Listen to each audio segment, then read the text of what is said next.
قابل قدر سپینګیرو مشرانو او زموږ د اسلام قدرمن ورونو، ستاسو د وړاندې د قرآن عظیم الشان یو جمله مبارکه ورسره د دواړو جهانو سردار جناب محمد رسول الله صلی الله علیه و آله وسلم د پاکو مبارکو ملغلرو ارشاداتو یو حدیث پاک ما تلاوت کړو. الله تعالی نه توفیق غواړم چې دغه قرآني جملې صحیح معنا او مضمون ستاسو مخکې بیان کړم. بیان نه بعد تاسو دې الله تعالی زما خبرو باندې پوهیږي او پوهېدو نه بس اول ما ویونکي ته او بیا تاسو څومره اورېدونکي چې یئ الله تعالی دې ټولو ته ورباندې صحیح د عمل کولو توفیق رانصیب کړي. عزیزانو ورونو، تیره جمعه ما ستاسو خدمت کې دا عرض کړی چې د شریعت یوه مسله اورېدل د زرو رکعاتو نفلو نه زیات اجر او ثواب لري.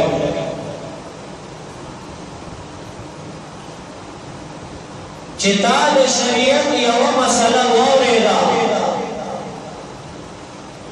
د یوه مسله اورېدو باندې الله تعالی تا ته کوم اجر چې درکوي،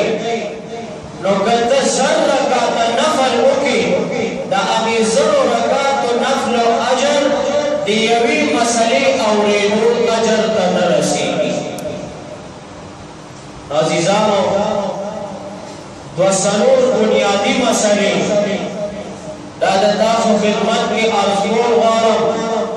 خو یو مهرباني چې په دې مسلو باندې ځان پوه کړئ.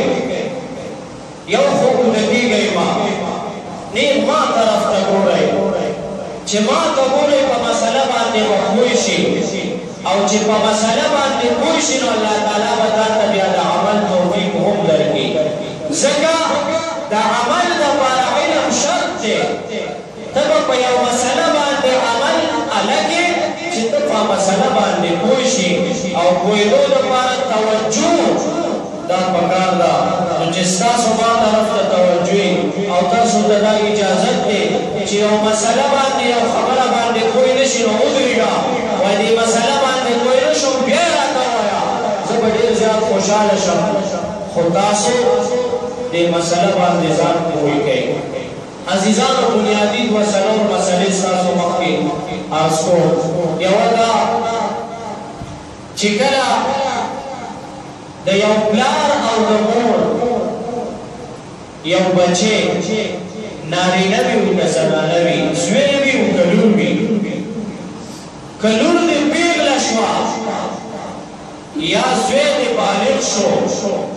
او د مور پلار دې زوی او دې لور ته واده ونه کړو، نکاح ورته ونه کړه، او د دې دواړو نه نکاح د دې دواړو نه ګناه سرزد شوه،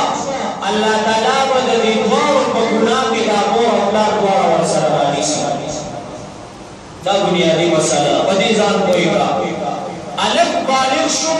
یا جینۍ بالغه شوه او مور پلار د دوی نکاح ونه کړه او د دې دواړو نه ګناه وشوه، د دې دواړو مور پلار به الله تعالی په دې ګناه کې رانیسي. او حدیث کې راځي د دواړو جهانو سردار فرمایي چې په دوو څیزونو کې ډېر تلوار کوئ، ډېره جلدي کوئ. یو جینۍ چې کله بالغه شوه نو زر د دې نکاح کوئ، او دویم مړه چې کله وشو نو دې زر قبر ته رسوئ. جینۍ چې بالغه شوه دا په کور کې مه ایساروه چې د دې د جوړښت خاوند ملاویږي نو په نکاح کوئ، او سار او بس چې قبر تیار شو دی زه خپل قبر ته رسوم عزیزانو په اسلام کې په هر یو څیز کې په هر خبره کې مشوره ضروري ده په اسلام کې تاسو ویښ یئ لږ زما خبرې ته توجه کوئ ډېر وخت مې در سره تېر شو او ډېر لږ وخت پاتې دی او بیا به ارمان کې چې کاش په دې مسله مې ځان پوه کړی وي په اسلام کې په هر یو څیز کې مشوره ضروري ده او چې مشوره پکې وشي نو په مشوره کې برکت ضروري دی په خبره پوه شوئ نو چې په اسلام کې په هر څیز کې مشوره ضروري ده په هر کار کې مشوره ضروري ده نو په واده کې مشوره ضروري ده که نه ضروري ده ضروري ده مشوره دا به د چا سره کې فرض که ما سره مشوره کې نو په زړه کې به دې دا راشي چې یاره قاري صاحب په دې خبره پوهېدو که نه پوهېدو کېدای شي ما ته دا مشوره غلطه راکړي د حاجي صاحب سره مشوره کې یاره کېدای شي حاجي صاحب ځان لپاره ما ته مشوره راکړي نو مشوره به داسې پکار وي د داسې هستۍ مشوره به پکار وي چې هغه نه چاته غلطه مشوره ورکوي او نه د هغه مشورې ته څوک غلطه ویلی شي هغه هستي څوک ده هغه د دواړو جهانو سردار محمد رسول الله ټول وایي صلی الله علیه وسلم دا هغه هستي ده اوس یا رسول الله واده کوم مشورې ته ضرورت دی مشوره پکار ده څنګه څه چل وکړم واده څنګه وکړم کوم ځای کې وکړم چا سره وکړم په کومه طریقه وکړم نو راشه د نبي علیه الصلاة وسلام احادیث وګوره د دواړو جهانو سردار فرمایي تنکح المرأة لأربع خصال هر یو سړی چې واده کوي نو د څلورو خبرو نه د څلورو وجو نه د څلورو خصلتونو نه یو وجه پکې ضرور وي اول ده لمالها بعضې خلک د دې وجې نه یو جنۍ سره نکاح کوي واده کوي چې هغه ډېره مالداره وي د مال د وجې د مالدارۍ د وجې نه د هغې جنۍ سره نکاح کوي چې دا مالداره ده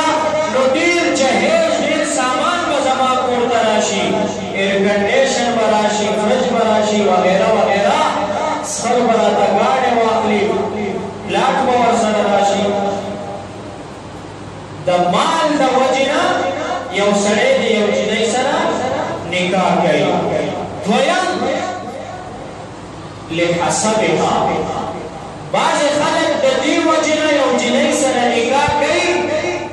چې د هغې پلار اوچت سړی وي لوی سړی وي ملک وي خان وي نواب وي ډیپټي کمیشنر وي وزیر وي ایس ایچ او وي ډي پي او وي نو د دې وجې نه چې د دې خاندان حسب او نسب اوچت دی نو د دې وجې نه به زما نوم هم اوچت شي او دریم د دواړو جهانو سردار فرمایي لجمالها بعضې خلک د دې وجې نه نکاح کوي یو جنۍ سره د دې وجې نه واده کوي نکاح کول غواړي چې هغه ډېره حسینه وي ډېره خوبصورته وي ډېره ښایسته وي نو د ښایست د وجې نه د یو جنۍ سره نکاح کوي په خبره پوهېږئ درې وجې د دواړو جهانو سردار فرمایي لمالها د مالدارۍ د وجې نه یا لحسبها د حسب نسب د وجې نه یا لجمالها د خوبصورتۍ د حسن د وجې نه یو جنۍ سره نکاح کول غواړي او څلورم د دواړو جهانو سردار فرمایي لدینها بعضې نیکبخت هلکان داسې وي چې هغه نکاح کوي یا مور پلار ورته یو جنۍ په نکاح کوي نو هغوی دا کوشش کوي چې دا جنۍ دینداره وي دا قرآن خوانه وي دا خوشګزاره وي نو نبي علیه السلام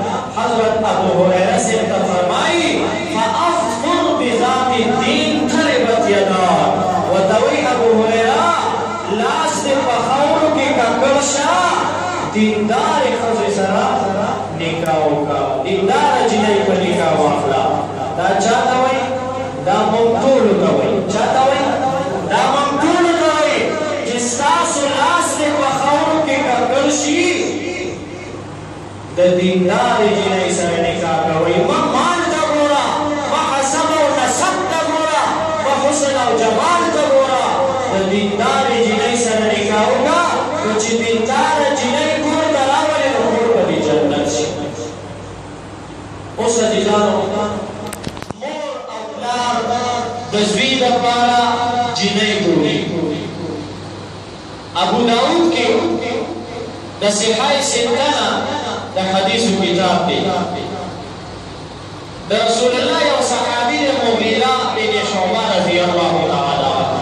د رسول الله صحابي د رسول الله تعالی وی د الله رسوله یو جنۍ سره نکاح کوم پیغام مې استولی دی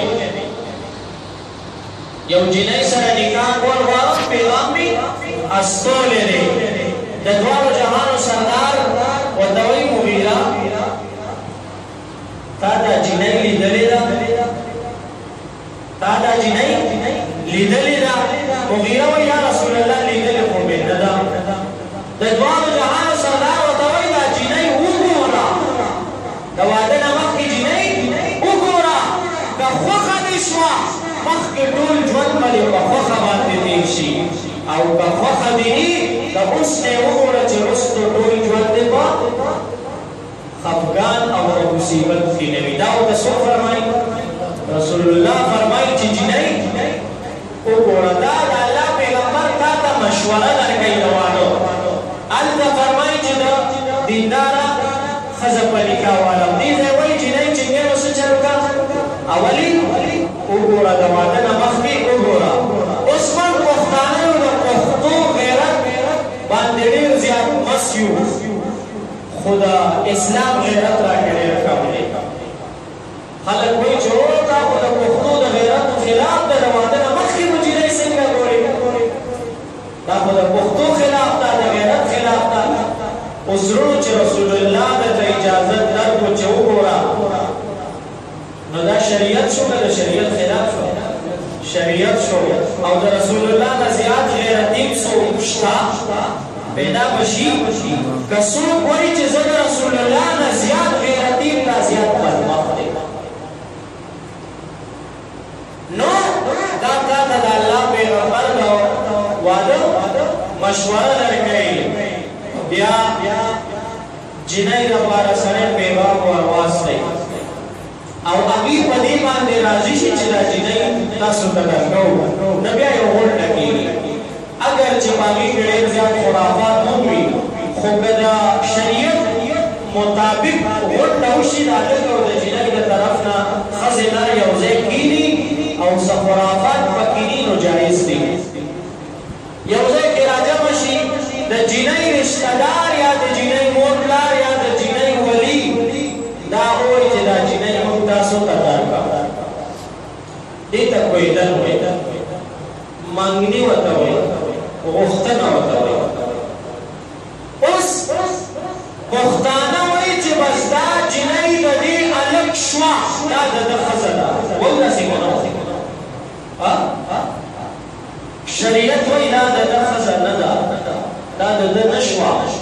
صرف کویدل باندې که د ده نی خوښه دې نکاح دې دا رشته ختمولی شي که د جنۍ نی خوښ جنۍ رشته دا د ده ښځه نه ده دا زموږ د پښتو یو راغلی چې نه نه دا اوس موږ یو ځل غوښتې دا پلاني نه ویلي دا د پلاني ښځه ده که فلانۍ ځان ډېر دې ځمکې ته راوړي خو موږ نه دا اوس ستا په نوم ده دا به کې په شریعت کې دا باندې هېڅ پابندي نشته ستا ښځه به هله شي چې ستا نکاح وشي تر کومې چې ستا نکاح نه ده شوې نو ستا ښځه نه ده اوس ورونو چې شریعت وایي ستا ښځه نه ده او موږ څه چل کوو موږ چې کویدل وشي نو د ټولو نه اول موبایل ورته ورواستئ چې په دې باندې به څه چل کوي خبرې به کوي چا سره د فلاني ولې دا د فلاني ښځه ده شریعت وایي د فلاني ښځه نه ده د فلاني ښځه به هله شي چې نکاح وتړي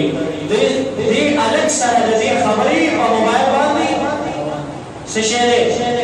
وایه تاسو ټول په دې مصیبت او په دې غم کې اخته یې خو حق ته به حق وایه دا دې هلک سره د دې جنۍ خبرې څه دي په موبایل باندې خبرې کول څه دي ناجایز دي د دې جنۍ د دې هلک سره یوازې ملامېدل څه دي ناجایز دي اوس وروڼو نکاح چې د کویدنې نه پس مرحله راځي د نکاح چې ورته واده وایي څه وایي ورته واده د نکاح خلک راشي کور ته اصل مسله خو دا ده چې د جینۍ نکاح به پلار پخپله تړي سنت طریقه څه ده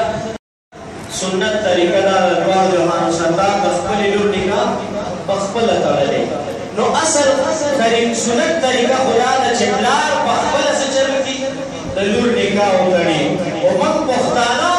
چې د لورې نکاح په پلار یې د سره میدان ته نه راځي ولې د لورې نکاح ده دی ډېر غیرتي دی د دواړو جهانو سردار نه هم ډېر زیات غیرتي دی نعوذ بالله د سنت نه هم خلاف کې او د پیغمبر سنت ته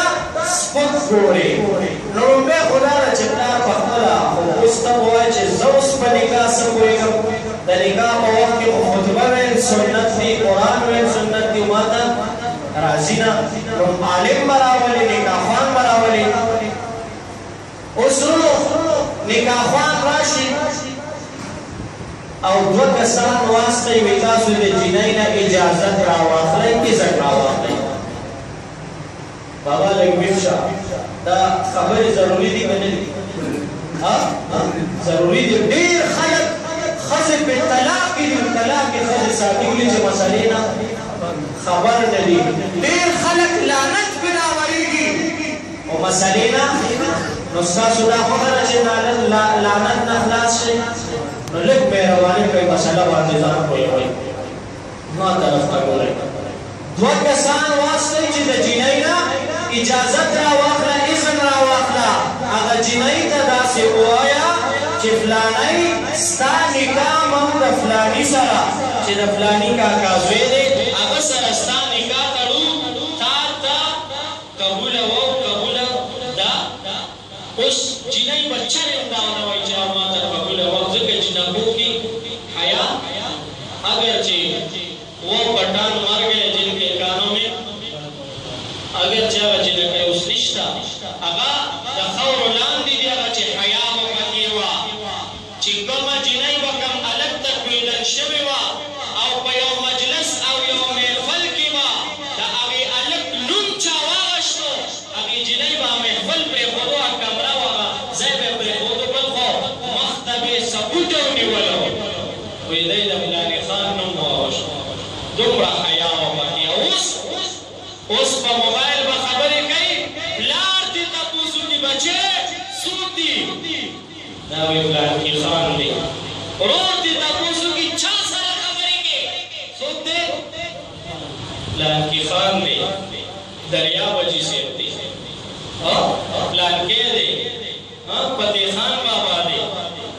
څه شرم محسوسوي پیمانه محسوسوي خو بهره وړاندې زمانه کې په جنکو کې حیا ډېره او سوال نه پیدا کېږي چې جنۍ تا ته ویلو چې ما ته قبوله وه قبوله نو شریعت تا ته یو لار اسانه کړې وه وی بس دوه کسان ولېږه او هغوی به دې جنۍ نه صرف دومره ووایي چې پلانکۍ تا د خپل نفس اختیار چا ته ورکړی دی تا د خپل نفس اختیار چا ته ورکړی نو هغه به ووایي چې ما د خپل نفس اختیار پلانکي ته ورکړی بس د جینۍ نه خبره ختمه شوه د دې جینۍ نور څه کار پاتې نه شو دا چې چا ته اختیار ورکړو نو دی راوله مخې ته یې کېنوه او ده ته ووایه چې دا پلانکۍ چې د پلانکي لور ده په دومره حق مهر په عوض کې تا په حق دی شرع محمدي سره د پلانکي دپاره د دې دا نفس ورکړی وو ور دې کړو هغه به وایي ما ورکړی وو ور مې کړو او هلک ته به ووایي چې تا قبوله کړې وه قبوله دي پلار به وایي چې بس نکاح وشوه اوس دې ځای کې یو غلط فهمي ده یو غلطي د هغې باندې ځان پوهېږئ دی دو کسان ولیږي جاوید خان او مروت خان ولیږي ویل د جنۍ نه اجازت راواخله دا دواړه چې لاړ شي دی جنۍ ته وایي چې تا د خپل نفس اختیار چا ته ورکړی هغه وایي ما مروت کاکا ته ورکړی دواړه راشي ملا صاحب ته وایي هغه دا وایي چې ما د خپل نفس اختیار مروت خان ته ورکړی بس ملا صاحب بسم الله کې نکاح وکړي دا غلطه ده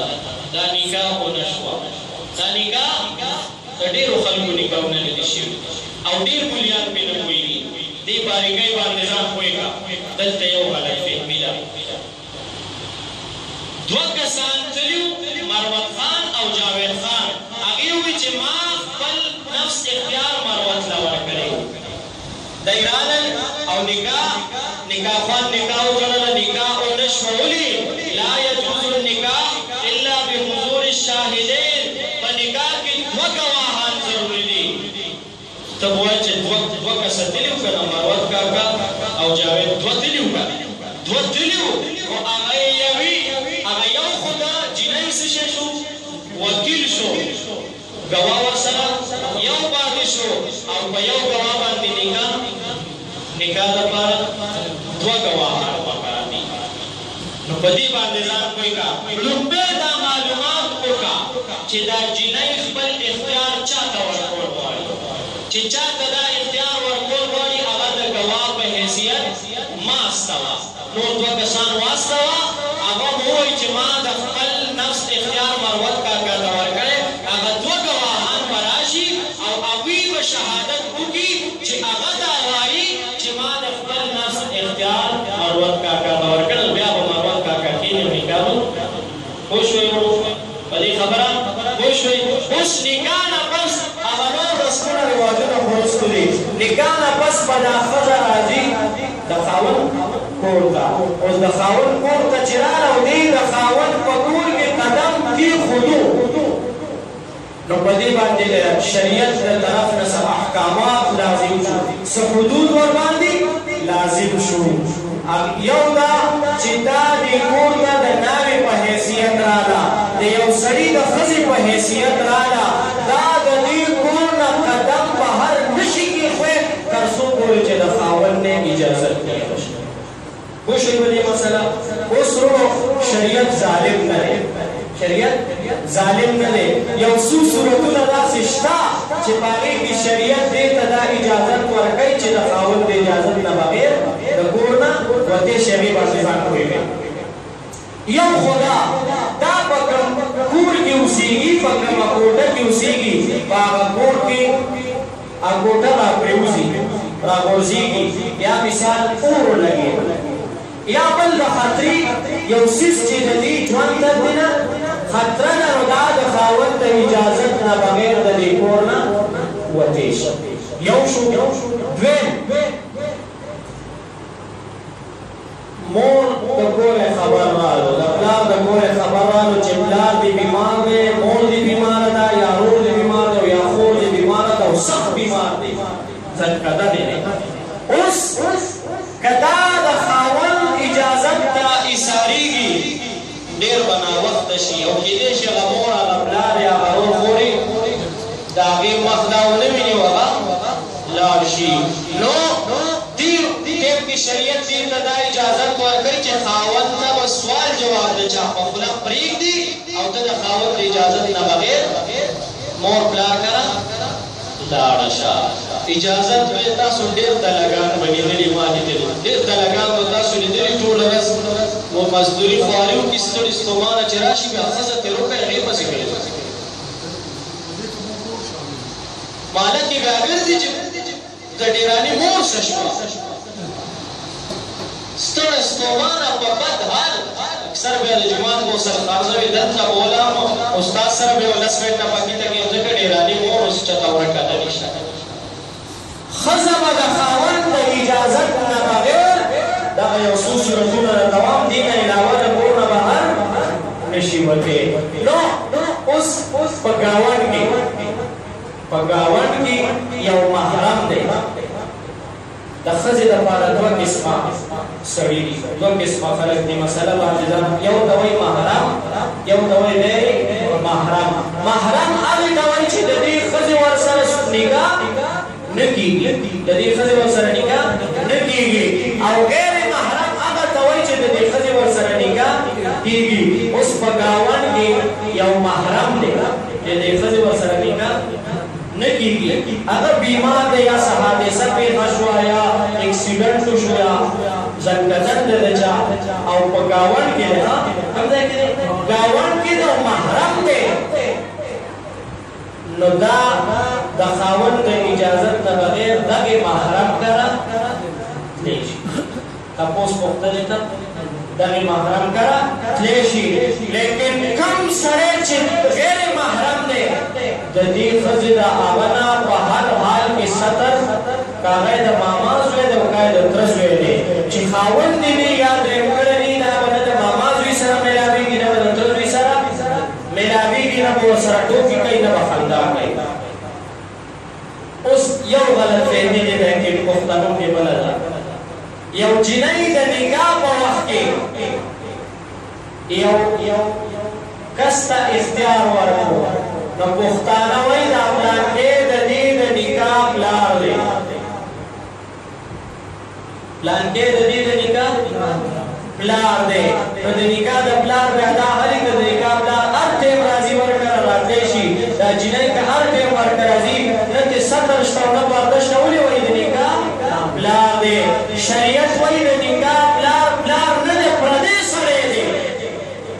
دنه به ستر کې، دنه به پرده کې، دا صرف ستا د نکاح وکیل دی. شریعت وایي دا ستا صرف د نکاح. یو غلط فهمي بله ده، تاسو ګورئ یو زنانه چاکرزي راځي یا یو سړی چاکرزي راځي، نو خلک تپوس وکړي هلکه دا وایي دا زما دیني رور دی، دته مې رور ویلې دا زما دیني رور دی. شریعت کې دیني رور مور نشته، موږ ټول دیني رور دي. دغه سړی چې دا ښځه ورته دیني رور وایي، د ده نه به ستر کوي، پرده به کوي، د ده سره به نه میلاوېږي. دیني رور د فتنې یو بوټی دی، دیني رور د فتنې یو بوټی، دا شیطان دې ښځو ته یو لار رایستې ده. پلانکي ته وایي پلانکي ته څه چې کړی رور ویلې، رور ویل، مور ویل، دا پکې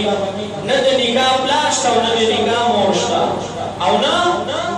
دیني رور مور نشته. اوس د ورځې دیني رور د شپې څه دی او په پرده کې څه دی خدای خبر. دیني رور دا د فتنې یو بوټی دی. نو غیر محرم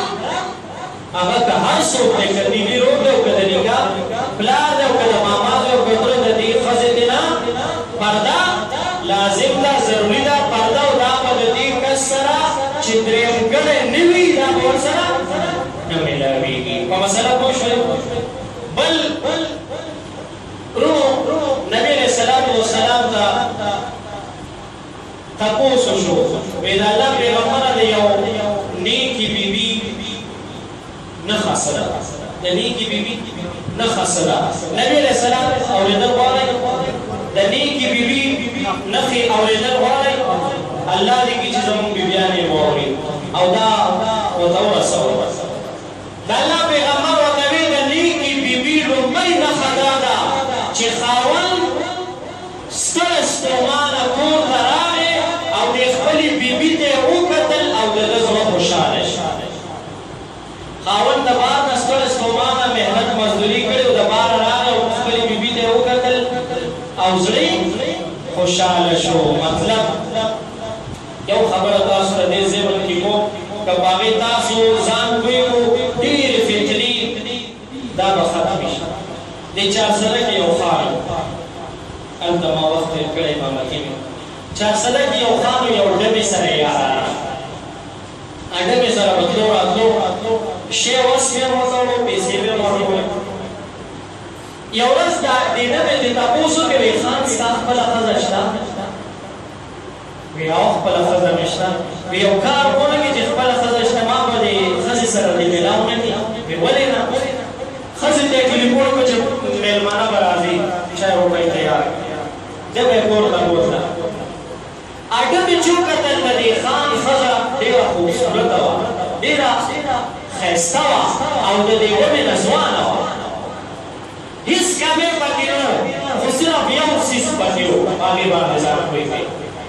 دا شیشه کوي دغه ښځه د خاوند په مخ کې لکه د شیشه کې به ګرځېدلې ویښته ومنځول نه سینګار کولو نه ځان صفا کولو پیرنه دکه شان سوټې به وتولې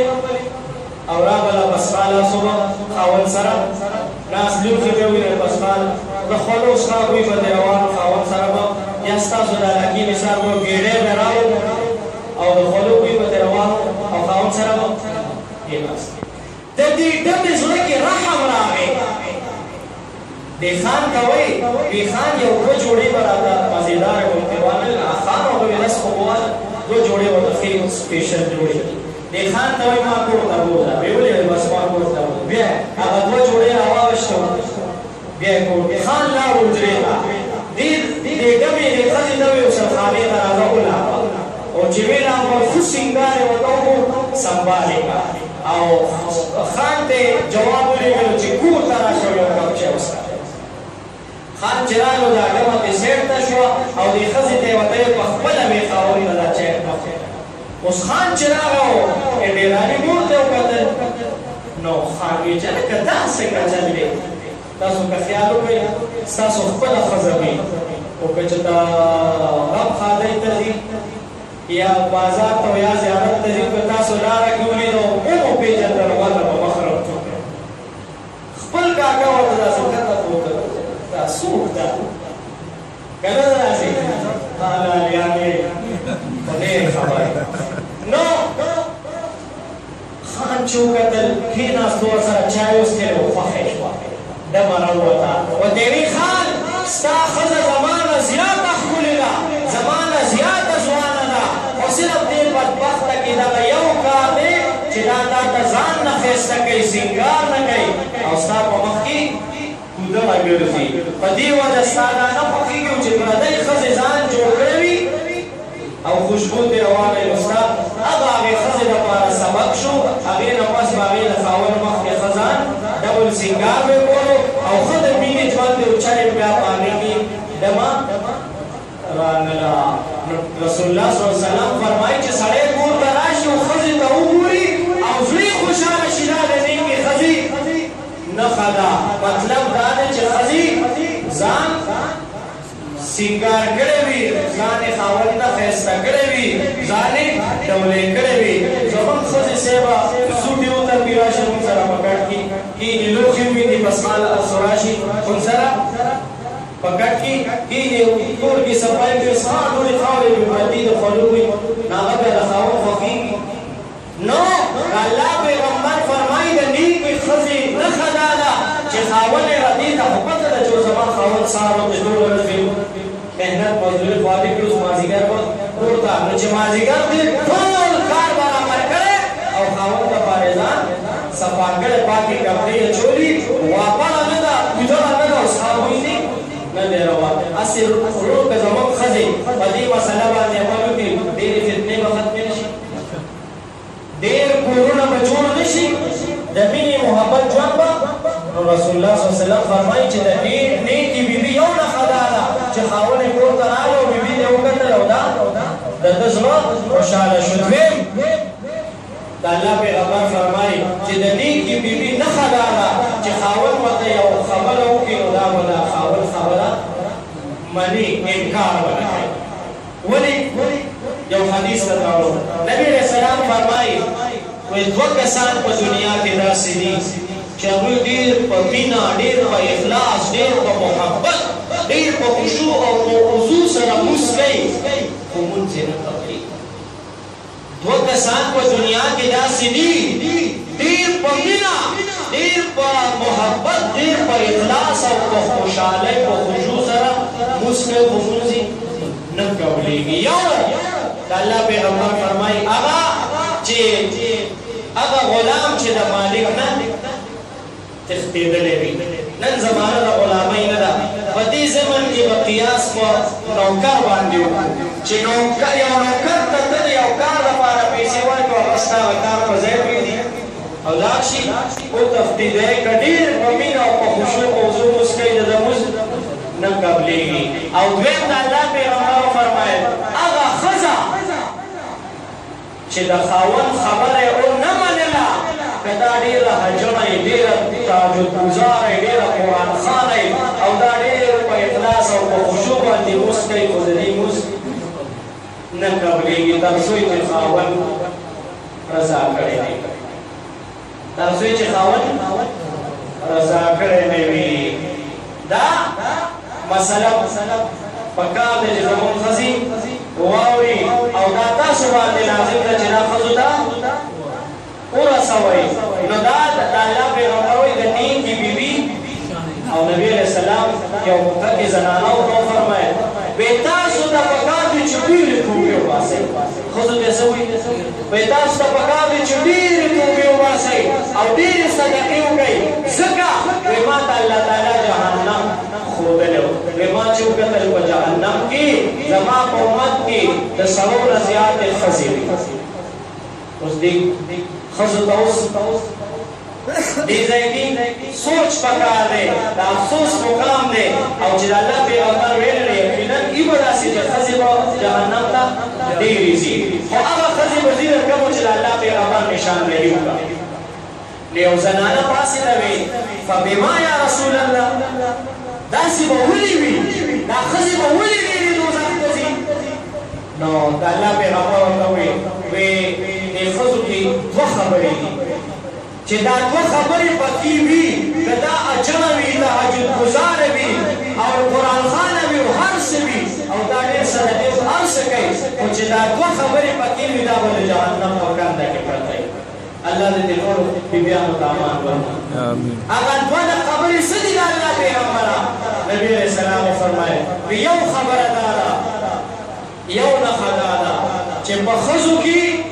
د خاوند ناشکري ډېره ښځو کې د خاوند ناشکري ډېره ده خاوند به ټوله ورځ دې ښځې ته څه پرې زما خاوند سهار وځو دا څومره په سختۍ او څومره په تکلیف سره دی آرام نه ګوري حلال نه ګوري ګرمي نه ګوري سبزي نه ګوري دوزخ نه ګوري قیامت نه ګوري خو وایي چې په څه طریقه راپیدا کړم او ښځې ته راوړم او چې ماښام ستړی ستومانه راشي او کور ته راشي نو ښځې ناشکره وي ښځې ناشکره وي تاسو ته یو مثال یو مزدورکار عام دیارمار سړی ښار چې لاړ شي محنت مزدوري تیاری وکړي مازدیګر چې راځي تاسو خو د خپل اډه کې چېرته تماشا کړې دا دیاریمار کاکا چې راځي د څلور پنځه غونډې د څادر پالیس کوي هر سړي ته لري که نه کولی دیاري محنت مزدوري ځان مې خوله ایستېده ټوله ورځ مې پوډرو کې کار کړی دی د پوډرو ډک پت دی او ګاډي ډک کړي او چې راتلو داسې رڼا کې وکتل امونه پراته دي سیوان پراته دي ګنډېرۍ پرتې دي یاره مې دا خو که کیلو نه نیم کیلو خو به واخلم ښځې ته به یو څه هغه راواخلي څادر پیس کړي وکړي او چې کور ته راشي نو دا کومه په تهذیبه ښځه چې اوده او قواله ښځه چې روپۍ خو دا د خاوند د راتلو ورسو پروا نه کوي پکار خو دا ده چې سړي ټوله ورځ محنت مزدوري کړې چې دا ماښام د دروازې خواته په استقبال ولاړ پکار ده که نه ده پکارونو او دا وګوري خاوند ته ستړي مشي وکړي او وګوري چې خاوند مې چا سره جنګ خو نه دی کړی چاته اکسیډنټ وي نه دی کړی چاته جامې وي نه دي شلېدلي پکار ده که نه دا کیسټ ورته واوروئ نو لومړی خو بدتهذیبه ښځه چې ما ته سره خو د هغې په اول محله کې پته نه لري چې په کوم در کې ناسته ده بیا چې کله راشي خاوند ورته وایي ښځې لږه میوه مې درته راوړې ده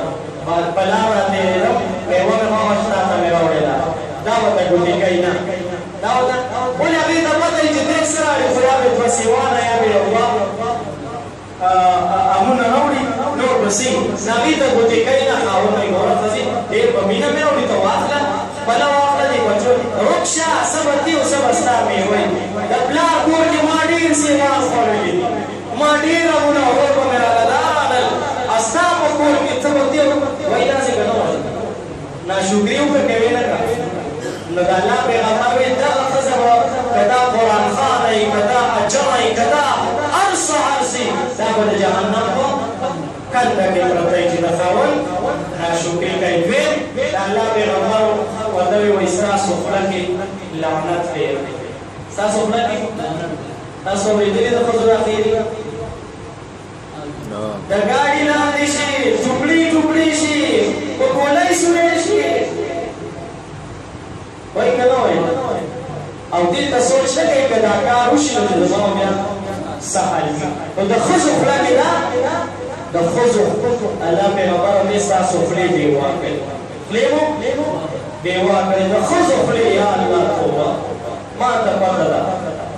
د هر کماش ښځې دا منتظم درلوده صاف تعویض ته دا راځي یو به د لنډې بوتلي او یو به د ثوابۍ نه به یو بل پېژنې او لګېږنې یو به ناسته یې چې بله راشي فول په خیر راغلې نن خو ډېره ګرمي ده او که نه دلته هم ګرمي ده او کور کې راته هم ګرمي ده خو کور کې ده بس وایي کور مې نه ده سم یو وفت دی کور مې راته ډول بس شروع که نه ده د امریکا کې یو رساله کې انعامي سکیم شروع شوی وایي چې چا د دنیا د ټولو نه لوی دروغ موږ ته راولېږل هغه ته به موږ دومره ډالر انعام ورکوو چا څه دروغ ورلېږل او چا څه دروغ یو سړي پکې ورلېږل وایي په یو ځای کې دوه ښځې ناستې وې په ګنټو ګنټو ناستې وې او چپ ناستې وې هېڅ یې نه وویلې هغوی ومنل وایي د دنیا د ټولو نه لوی دروغ هم ډک کړي هغه انعام هغه ته ملت خو چپ ناستې هلکې د الله پیغمبر وایي څوک چې چپ پاتې شو د فلاح بیا هم ده څوک چې چپ پاتې شو د فلاح بیا هم ده چې څوک خبرې کوي او ته چپ ناستې نو که غیبت دې کول هم ګناهګار که چا ناجایزه صفت دې کول هم ګناه خو به چې چپ پاتې شوې فلاح بیا د الله پیغمبر نو د الله پیغمبر وایي دا دوه خبرې چې په ښځو کې وي دی به د جهنم په یو د خاوند ناشکري او دویم خولې خولې دې وایي په کنټرول کې کړي نو الله دې کړي چې زموږ د ښځو خولې اوس خو خیر ځواب چې په دې مسله کې ښځې او سړي اوس یو شان شوي دي سړو اوس دومره غیبت او دومره کیسې شروع کړي دي چې ښځې په لاره کې پرېښې دي زما په خیال اوس سړي حالت کې روان دي زمان د سړو به د چا کار کې کار نه و بس مطلب خبره او ښځو به که په تنور یو ځای شي او که بار ځای ده نو د الله پیغمبر ورته چې دا دوه خبرې یو د خاوند ناشکري او دویمه خولې وې په واک کې کوي که دا دوه خبرې درکې که تاسو وجر یئ که قرآن خوانه یئ که هر څه یې تاسو به د جهنم په کنده کې پرته الله تعالی دې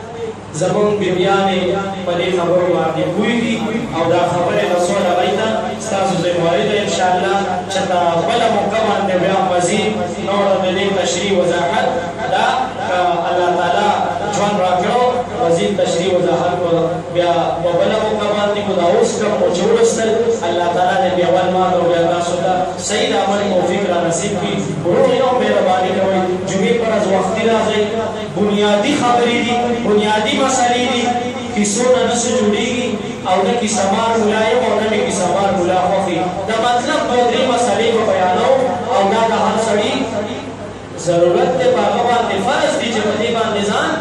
پوهېږي انشاءالله چې په دې خبرو باندې موږ پوه شو زموږ بیبیانې پوه شي په معاشره کې بډېره اصلاح وشي الله تعالی دې د عمل توفیق را نصیب کړي واخر دعوانا